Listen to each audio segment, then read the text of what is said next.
Let's get back to Bastogne here. SCS, Multi-Man Publishing. And it's a fun game. SCS system's great, and I've never got to play this one. I've got about 4 or 5 that I haven't played, and this is making me want to play them, but we'll see how that goes. You know, fidgety I am with wanting to jump from different game to different game. But so we just finished turn 5. It's 10 game turns in this campaign. All right. Objectives for the Germans: clear routes completely, occupy hexes in Bastogne, and then don't don't destroy your camp groupers that all have to be pulled off the map. And there's 4 of them. 3 of them are gone now. Okay, and of the 3 that are gone, the Germans managed to get the most you can get is 2 victory points per camp group. So the Germans have gotten of 3 camp groups have gotten 5 points. They've had Germans in Bastogne for 2 turns. So you do it at the end of the American phase. They get 2 points for every turn they're in Bastogne. It's not for each hex, it's just for every turn they occupy a hex. So they've gotten 4 there. So they got 9 victory points. The next turn coming up, on turn 6 here, Camp Group 902 comes off the map. And I think that's going to be another 2 points. I was just looking at it. And as you can see, I've already extracted them. So let me zoom down in just a little bit here. Yeah, so all those yellow exploit units you see right in that area there, I pulled them away just in case the Americans got lucky and decided to maybe, because what happened was Camp Group Koch was up here with them. They got pulled off, so they had sporadic units. I said, no, I can't leave them sitting there like that, and I don't know how much more damage they were going to do. Anyhow, yeah, they probably could have grouped up on some of the airborne troops here and pushed them back towards Bastogne. But these glider troops have a defensive 5. Now, granted, they're sitting in the clear, so they weren't going to get any benefits. And the one thing I'll say that I was, well, I don't know if it was completely smart, but the Germans don't get any artillery ammunition as reinforcements. So I was really, really conservative with the yellow artillery. That's the stuff that causes the most damage. But they have a lot of mortars and none of this super strong yellow coated artillery. They have a lot of it, but there are a lot of 2s, and then they got the 88s, which aren't yellow coated. And most of them have their barrage strengths are 2 and 3, but kind of 50-50 on the rolls. But I was amazed at the number of 6s I rolled, or 5s and 6s for the 88s that caused step losses. Okay, and but so there's 1 plus for the Germans, plus the amount of exploit units. Now, what I did not account for, and you know me, I like to play games where I don't look at the reinforcement chart, and so that I can be surprised when something happens. Well, surprise, Germans came in down here twice. Germans came in up there at B. As you can see, they're up here on these roads. So at the start of this turn, knowing what was getting ready to happen, I said, okay, let's address the objectives. I can't see the Americans throwing them out of Bastogne. You get 6 or 4 or 5 defense factors in there. They're going to be doubled, and if you DG them, they're still going to be whatever they're going to be halved, and then they're going to be doubled because they're in the town. So I think the Germans are going to be tough to get. So I'm just going to assume that for the next 1, 2, 3, 4, 5, there's going to be 10 more victory points there, which right now that would push the Germans to 19, which would give them, I believe, I'll tell you in a second here. So if they have 19 victory points, that's going to be a major German victory. All right. So, and if you throw in any routes, it's going to be even more. So now that 902 is pulled back, I don't have to worry about accounting for them anymore, and I'm probably going to get 2 victory points for them.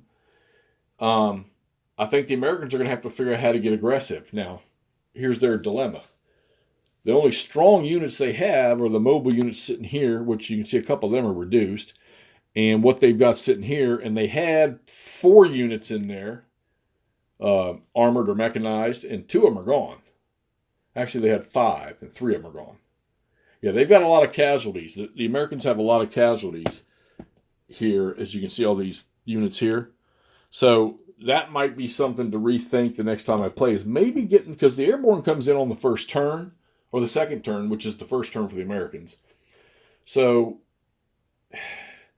they are just pretty much a forward screen in this. You got these guys here that got trapped. That's where they lost a stack right in here. But it might be something to consider pulling some of those out, which with the units that were up in this area, I did. I pulled them back in here to Izeri and Savi because, 14 movement points, they can react to almost anywhere on the map. And with Road March, you can get pretty much, I actually kind of do like the Road March rule in this game because of the way it works. So, but I pulled them back as a reactionary force, and probably somewhat of a decent idea that I did, because I didn't account for these Germans that came in here in G, the German camp group that came in here at G, and then another one followed it, and they don't get pulled off the map. So, granted, Germans are in Bastogne. I don't think there's anything going to be done about that. Maybe hit some of I'm gonna have to. The Americans don't have any more ammunition. I had to use everything I had trying to bust these Germans up, and it didn't work. But on this turn here, they get to roll to get some of those points back. Now, it's not going to be masses. I think the most they can get is 3 a turn. All right. So we'll see how that works out. But it looks to me like, gosh, I don't know. I'm not so sure they can stop.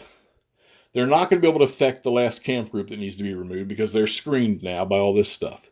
All right. And there's no points for eliminated units. The only hope of success they can have is throwing the Germans out of Bastogne. And I'm not so sure I see how that's going to happen. I'm going to say that because I didn't know where the Germans were coming from, caused me to not set up a circular perimeter like they did eventually around Bastogne. I probably should have done that. Left units out in some of these towns, because there's no supply and isolation rules in this game. So something to think about for anybody that might tackle this, excuse me, is the Germans come in from 3 sides. Yeah, they get a lot of units extracted.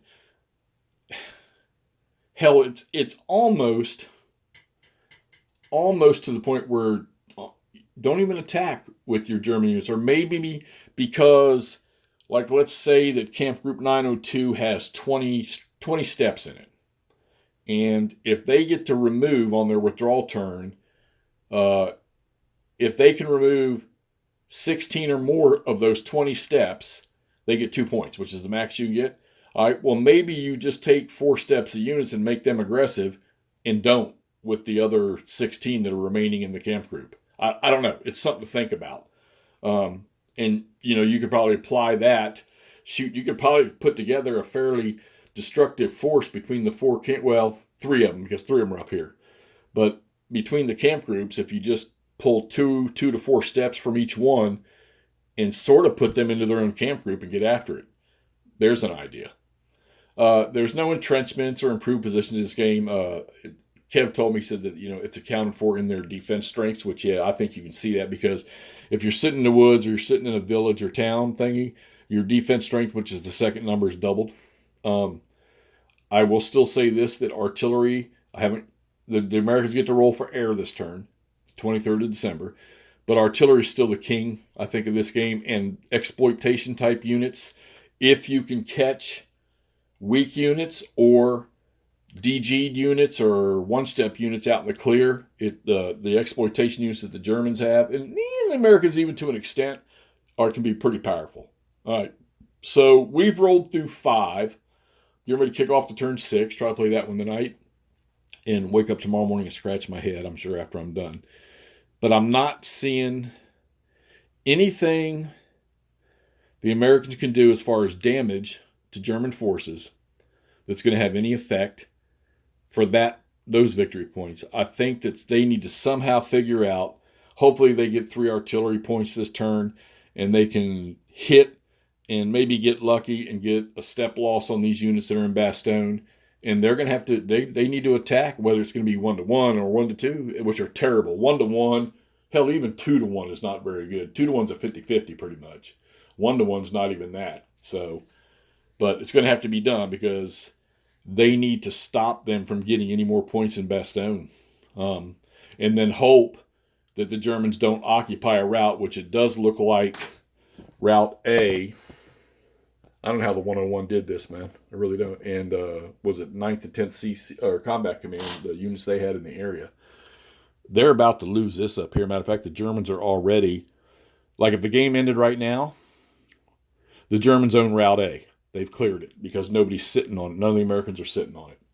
So if they can hold that up there and then just keep, screen down this way and hope that no Americans run back over here, which would be easy enough to do for one of these exploit units to pull out, get on the road and then shoot down the road and get back on it down there somewhere. But as of this moment, Route A is open, which I think is 4 victory points. So, all right, let's get this posted so y'all can see what's going on in the wintry confines of the Bastogne perimeter. All right, this is Hexy, and we will talk to you all soon.